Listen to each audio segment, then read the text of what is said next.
Bismillahirrahmanirrahim. Assalamualaikum warahmatullahi wabarakatuh.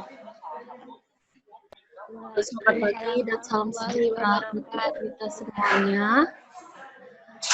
Puji syukur alhamdulillah kita ucapkan kehadirat Allah Subhanahu wa taala. Karena rahmat dan karunia-Nya kita dapat diberikan kesehatan sehingga kita dapat mengikuti kegiatan LS dalam keadaan sehat walafiat. Selimutkan aja, ingatkan selimutkan. Sebelum dimulai, silahkan kepada anak-anak untuk mute-kan semua HP atau elektroniknya itu di-mute-kan ya, nak ya. Lestari Mas belum, Lestari belum.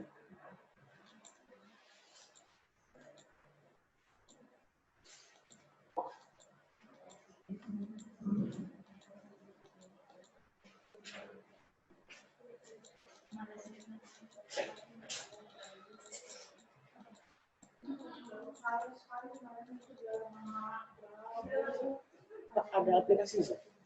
Aplikasi Zoom. Apa? Zoom.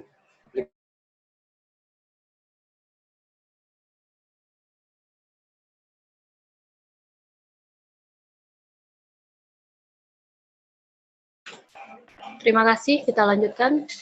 Selawat serta salam tak lupa pula kita berikan kepada Nabi besar kita, junjungan kita Nabi Muhammad Sallallahu Alaihi Wasallam dengan mengucapkan Allahumma sholli ala Sayyidina Muhammad wa ala ali Sayyidina Muhammad. Untuk pertama, Ibu akan memperkenalkan diri pada anak-anak sekalian. Nama Ibu Anel Frida. Bidang studi yang diampu adalah biologi. Dan hari ini Ibu akan memberikan sajian materi. Nanti akan Ibu tampilkan slide-nya. Ya. Lupa tadi slide-nya. Bisa kayaknya. Mohon maaf ya sebentar ya nak ya. Share.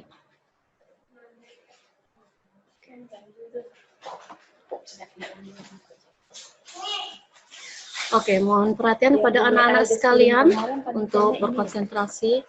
Sebelum memulai materi, sebaiknya kita berdoa dulu menurut agama kita masing-masing ya nak ya.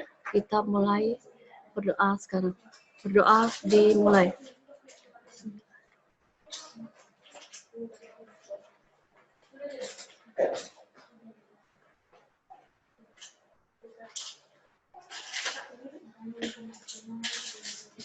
Berdoa selesai. Terima kasih. Kita lanjutkan kembali materi kita. Ibu akan menyampaikan tentang strategi menjaga ketahanan tubuh di masa pandemi COVID-19 atau COVID-19. Tentunya anak-anak sekalian sudah pernah mendengar atau bahkan sudah familiar dengan kata-kata COVID-19 sekarang ini ya, baik itu dari TV, media massa, kemudian media elektronik, bahkan dari orang-orang sekitar kalian. Nah, sebenarnya apa itu COVID-19? Sebelum kita membahas atau mengkaji secara lanjut tentang strategi apa saja yang akan kita gunakan untuk menjaga ketahanan tubuh kita di masa pandemi ini atau wabah non alam ini ya. Silakan. Masih ada suara yang terdengar, silahkan dimute Aslina. Mas Lina silahkan dimute nak. Aslina 22. Oke, terima kasih. Materi yang akan Ibu sampaikan ada beberapa poin. Jadi sebelum mengetahui strategi untuk menjaga ketahanan tubuh, ada baiknya kita mengetahui apa saja yang berkaitan dengan COVID-19 ini atau coronavirus.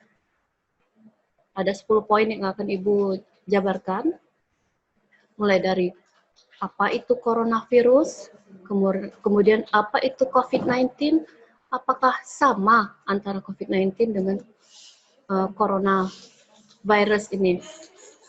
Kemudian gejala apa saja yang dimunculkan bagi penderita COVID-19, kemudian bagaimana cara COVID-19 menyebar, apakah COVID-19 menular dari orang yang tidak menunjukkan gejala. Poin yang ke-6 mungkin anak-anak Ibu bisa membacanya di sana, ada 10 poin ya Nak ya. Silahkan bagi kamera atau laptop yang bisa di screenshot, silahkan di screenshot untuk kepentingan kita yang akan datang, untuk pengetahuan kita yang akan datang, dan ilmu ini mudah-mudahan bisa di-share ke keluarga kita, ke orang-orang terdekat kita tentang ilmu COVID-19 dan strategi mengatasi atau menjaga ketahanan tubuh di masa pandemi ini. Baik, Ibu lanjutkan. Yang ke-6 ada apa yang dapat saya lakukan untuk melindungi diri saya dan orang lain jika mengetahui siapa yang terinfeksi COVID-19. Kemudian, apa itu isolasi mandiri? Kemudian ada apa perbedaan antara isolasi mandiri, karantina mandiri, dan menjaga jarak fisik. Lanjut, apakah anak-anak atau remaja seperti kalian ini sudah tergolong remaja ya, apakah dapat terinfeksi COVID-19? Dan terakhir, ini adalah poin inti dari materi yang akan disampaikan hari ini. Apa yang dapat saya lakukan untuk melindungi diri saya dan mencegah penyebaran penyakit ini? Kita mulai dari pertama, silahkan dilihat layarnya. Jangan mandung kemana-kemana dulu, lihat layar karena Ibu sudah menyediakan materi di sini dan ada beberapa gambar yang harus kalian cermati, baca supaya paham ya Nak ya. Silahkan lihat di sini. Nah, di sini ada tulisan siapakah virus corona, bukan siapa ya, tapi apa. Sebelumnya, karena nanti di akhir Ibu akan membuka sesi pertanyaan sedikit tentang apakah atau siapakah virus corona. Apakah virus ini termasuk makhluk hidup atau bukan? Apakah dia termasuk makhluk hidup? Kalau dia termasuk makhluk hidup, berarti dia memiliki ciri-ciri bagaimana. Kemudian jika dia bukan makhluk hidup, berarti dia juga memiliki ciri-ciri yang bagaimana. Nah, anak-anak Ibu nanti akan menjawab di akhir sesi materi Ibu. Kemudian, di sini, virus corona, aja tahu misalnya anak-anak ada cara apa enggak ya? Nanti dia bicara di sini. Virus corona adalah makhluk hidup yang sangat kecil.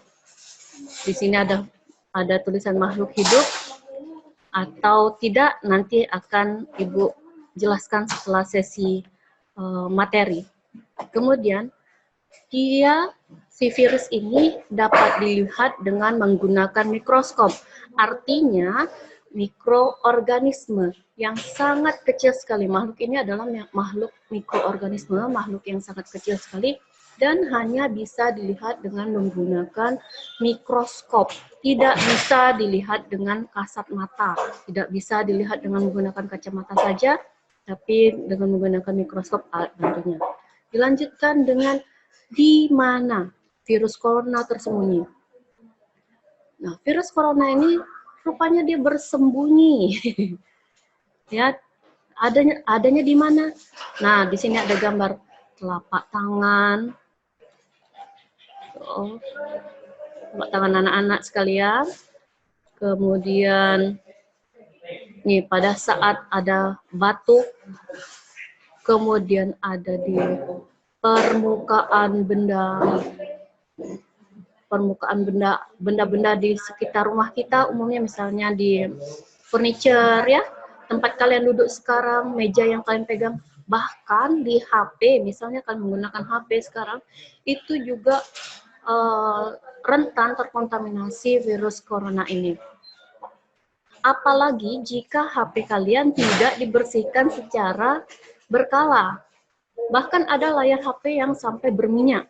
Ya, ada yang berminyak HP-nya. Nah, jadi harus dibersihkan secara berkala. Boleh dibersihkan dengan menggunakan pembersih semprot kacamata, kemudian bisa digunakan tisu basah dan sebagainya. Kemudian yang paling banyak sekali kita pegang, kita sentuh dalam keseharian kita adalah gagang pintu. Ya, gagang pintu di sini tempat terjadinya kontaminasi antar virus corona dengan tubuh manusia. Karena dia umumnya gagang pintu ini tidak dipegang oleh satu kita aja, tidak satu orang saja, melainkan beberapa orang, apalagi berada di luar rumah kita atau di tempat-tempat umum. Di tempat bermain anak juga, di sekitar rumah kita mungkin, atau di tempat-tempat keramaian, playground. Nah, di sini juga rentan terdapat banyaknya virus corona. Lanjut, kita lanjut di slide yang ketiga. Masih sama tadi. Di sini ada untuk memudahkan kalian mengimajinasikan bagaimana mulai dari bagaimana, di mana virus ini berasal, dan nanti akan kita bahas tentang strateginya. Nah, virus ini bisa menempel. Nah, tadi gagang pintu sudah ya, Nak ya. Sekarang di uang. Uang ini sangat rentan sekali, misalnya kita melakukan transaksi di warung, di supermarket, atau melakukan pembelian barang dengan menggunakan uang cash. Ini juga sangat riskan terkontaminasi virus atau terpapar di lembaran uang ini ya, atau uang koin ini. Lanjut lagi, virus ini juga akan muncul di daerah kerumunan atau berada di tempat yang ramai. Dan ada di baju. Di baju ini, jika anak-anak mau ke luar rumah, itu sekarang kan harus mengikuti protokol kesehatan ya, mulai dari menggunakan masker, kemudian harus menjaga jarak, dan setelah kalian melakukan aktivitas di luar rumah, pulang ke rumah, baju kalian ini bisa saja terpapar oleh virus yang tidak bisa terlihat oleh kasat mata kita itu. Baju itu sebaiknya tidak langsung digantungkan di lemari, kemudian tidak diletakkan sembarang tempat, tapi mulai dari seperti mungkin anak perempuannya yang Islam menggunakan jilbab ya, daman jilbab, kemudian baju, stocking, kaos kakinya, itu setelah dari rumah pulang langsung masukkan ke dalam tempat cucian baju-baju kotor yang tertutup. Ya, tidak boleh digunakan kembali, sebaiknya tidak boleh digunakan kembali, kemudian atau lebih baik langsung dicuci dengan menggunakan deterjen. Bukan hanya dengan menggunakan air saja, tapi harus dengan menggunakan deterjen. Next, ini ada tangan. Jadi ini tangan juga merupakan tempat banyak berkumpulnya bakteri, kuman, kemudian juga ada virus. Perlu diketahui anak-anak bahwa antara bakteri, kuman, dan virus itu adalah berbeda. Apa sama ya? Kuman dengan virus itu sama atau tidak ya, Nak ya? Nanti akan Ibu minta jawabannya di akhir sesi. Ibu masih mendengar suara anak-anak yang muncul di headset Ibu, jadi minta tolong dimutkan dulu karena Ibu masih menyampaikan materi ya, Nak ya. Kemudian, nah di sini sedikit ada seperti komik lah, jadi lebih enak di sini ada, aku suka sekali masuk ke tubuh manusia, kata corona inilah melalui mulut, kemudian hidung dan mata. Mulut, hidung, dan mata ini terdapat banyak cairan yang mudah sekali terpapar percikan mulai dari percikan ludah ya atau orang bersin, bahkan saat bernafas juga kita tidak tahu si orang tersebut apakah menderita COVID-19, terkena paparan virus corona ini atau tidak. Maaf, atau tidak, karena sekarang bahkan ada yang orang tanpa gejala, ya nak ya, orang tanpa gejala, orang tersebut sendiri aja tidak tahu dia terkena corona atau tidak. Lanjut lagi. Nah, silahkan lihat gambar di sini.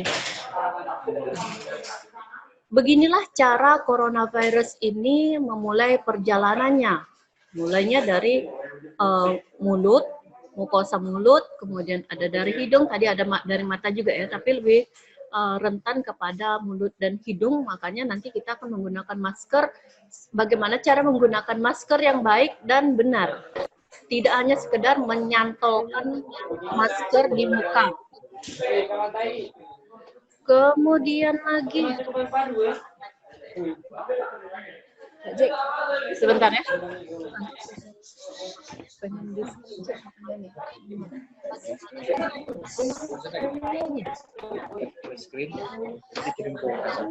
Dengan suara dada. Nanti aja. Nanti WA saya lihat lagi. Enggak lah, kan cuma ini doang. Buana kan mau screenshot kan, dikirim nanti kan kirim ke HP nanti saya kirim. Iya, enggak, yang penting screenshot dulu. Udah, materi lagi berarti? Ini materi. Nih. Kita lanjut ya, Nak. Nah, ini ada gambar orang demam di sini, batuk dan flu. Kemudian ada yang sesak napas. Sesak napas di sini mungkin banyak ya kalau dalam bahasa daerah kita itu ada namanya semput, asma, lagi apalagi bengek ya. Jadi ini perlu nanti kita bahas sedikit tentang sesak napas. Sekarang jumlah coronavirus itu makin meningkat. Ada gejala demam, batuk flu, sesak napas. Lanjut. Nah, sekarang kita masuk ke materi. Setelah kalian menyaksikan tayangan-tayangan yang telah Ibu paparkan barusan, jadi apakah itu coronavirus dan apa itu COVID-19? Atau selama ini kalian taunya cuma COVID-19 dengan coronavirus itu sama aja gitu? Ternyata berbeda. Mari kita baca bersama. Silahkan. Ibu bantu baca di sini ya. Coronavirus adalah suatu kelompok virus yang dapat menyebabkan penyakit pada hewan atau manusia. Beberapa jenis coronavirus diketahui menyebabkan infeksi saluran pernapasan pada manusia, mulai dari batuk pilek hingga yang lebih serius pada Middle East Respiratory Syndrome atau MERS. Dan Severe Acute Respiratory Syndrome atau SARS. Ini dulu anak-anak mungkin pernah mendengar ada virus SARS yang lebih booming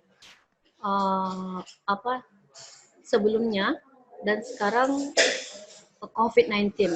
Jadi coronavirus tersebut adalah jenis yang baru ditemukan yang menyebabkan penyakit COVID-19. Nah, jadi virusnya itu namanya corona, penyakitnya adalah COVID-19. Nah, COVID-19 adalah penyakit menular. Ingat, nah, ini adalah penyakit menular yang disebabkan oleh jenis coronavirus yang baru ditemukan. Virus baru dan penyakit yang disebabkan ini tidak dikenal sebelumnya. Sebelumnya mulai wabah di Wuhan, Tiongkok, Cina. Ya, anak-anak mungkin pernah dengar atau pernah nonton tayangan di TV bulan Desember tahun 2009. Jadi, mohon maaf, ini kenapa ada yang coret-coret ini? Kenapa ada yang coret-coret ini? Dari awal kan sudah dikabari, jangan ada yang mencoret. Pak Jack. Pak Jack. Ini running out ya?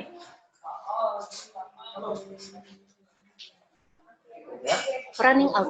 Oh, nanti di aja. Oke. Nanti kita buka lagi. Oke, kasih Pak Jack.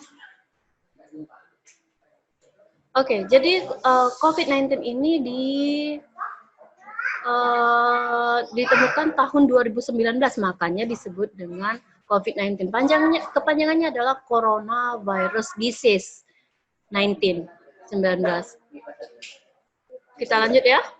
Kemudian apa saja gejala COVID-19 ini? Aduh, abang kakak ini masih ada kecoret ini.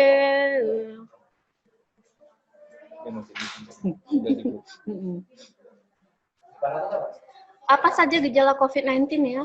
Di sini ada demam, batuk kering, kemudian rasa lelah. Nah, hati-hati yang terlalu sering banyak rasa lelah, capek lah, inilah, itulah, nyeri, sakit, segala macam. Ini bisa saja awal dari gejala COVID-19. Kemudian ada hidungnya tersumbat, mampet hidungnya.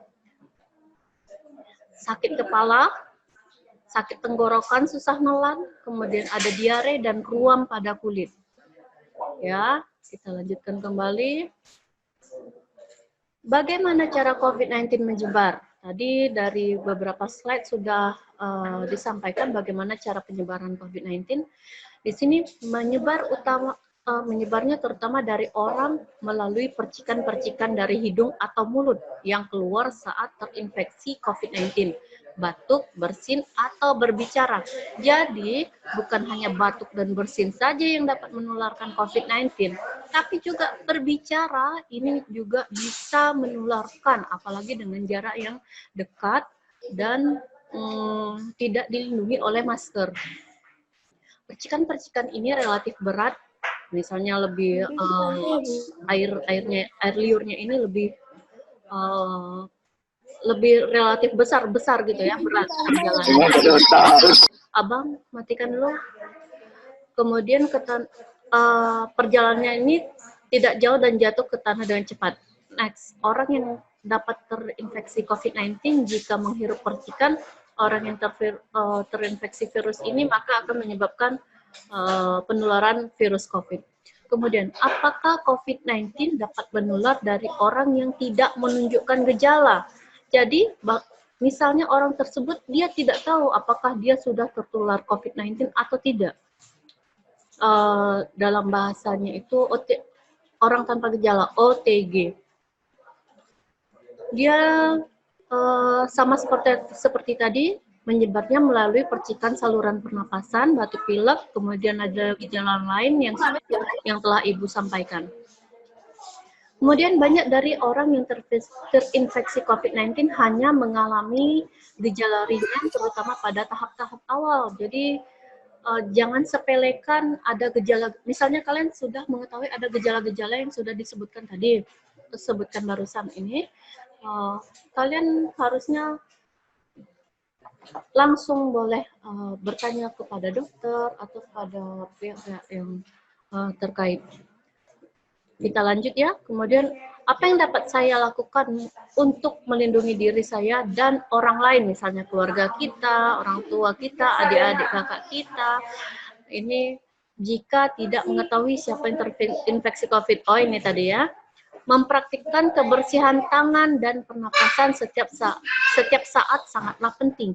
Jadi sekarang ini digalakkan untuk harus sering-sering mencuci tangan dengan menggunakan sabun atau dengan menggunakan sanitizer. Kemudian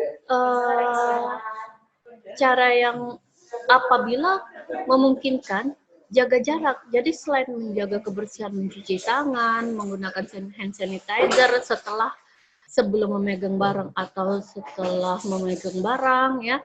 Karena kalau untuk bersalaman sekarang tidak dianjurkan karena sedang diterapkan social atau physical distancing. Kemudian jaga jarak itu minimal 1 meter Ya, terutama jika berada di dekat orang yang batuk dan bersin. Jadi kalau misalnya ada orang batuk dan bersin, cara amannya ya kita lari aja gitu ya, karena kita nggak tahu apakah orang itu sudah terpapar COVID-19 apa tidak. Kemudian nak, selain menjaga kebersihan tadi, terus kita menjaga jarak, kemudian ada kalian pernah dengar isolasi mandiri. Isolasi mandiri ini adalah tindakan yang penting dilakukan oleh orang yang memiliki gejala yang tadi sudah dipaparkan untuk mencegah penularan ke orang lain di masyarakat, termasuk di anggota keluarga, khususnya di anggota keluarga. Isolasi mandiri adalah ketika seorang yang mengalami demam, dia sudah merasa tidak enak badan nih misalnya, kemudian mengalami batuk, gejala COVID-19 lainnya, tinggal di rumah dan tidak pergi bekerja ke sekolah atau ke tempat umum. Istilahnya dia berada di rumah dan tidak berpergian dengan gejala-gejala yang muncul tadi ya. Kemudian di sini ada 3 istilah yang berbeda maknanya. Jadi silakan di sini ada apa perbedaan antara isolasi mandiri, karantina mandiri, dan menjaga jarak fisik. Inti dan tujuannya sama, tapi kita akan paparkan satu persatu di sini secara ringkas. Karantina berarti membatasi kegiatan atau memisahkan orang yang tidak sakit tetapi mungkin terpapar COVID-19. Tujuannya adalah untuk mencegah penyebaran penyakit pada saat orang tersebut baru mulai mengalami gejala. Karantina untuk orang yang baru mau mulai, ya, baru mulai mengalami gejala-gejala awal. Isolasi ini sudah dipisahkan. Kalau karantina tadi baru membatasi, sekarang isolasi sudah memisahkan orang yang sakit dengan gejala COVID-19 dan mungkin menular guna mencegah penularan. Tadi sudah tahu ya makna atau pengertian perbedaan antara karantina dengan isolasi. Yang ketiga adalah menjaga jarak fisik. Nah, berarti sudah terpisah nih secara fisik. Tadi hanya satu tadi membatasi, kedua memisahkan antara orang yang sakit dan yang tidak. Yang ketiga adalah menjaga jarak terpisah secara fisik. Masih dengar suaranya? Tolong di mute. Bapak, tolong di mute. Mana lagi ya duduk loh. Kak, tolong di mute, Kak. Ramadan Rizky, tolong di mute. Udah ya?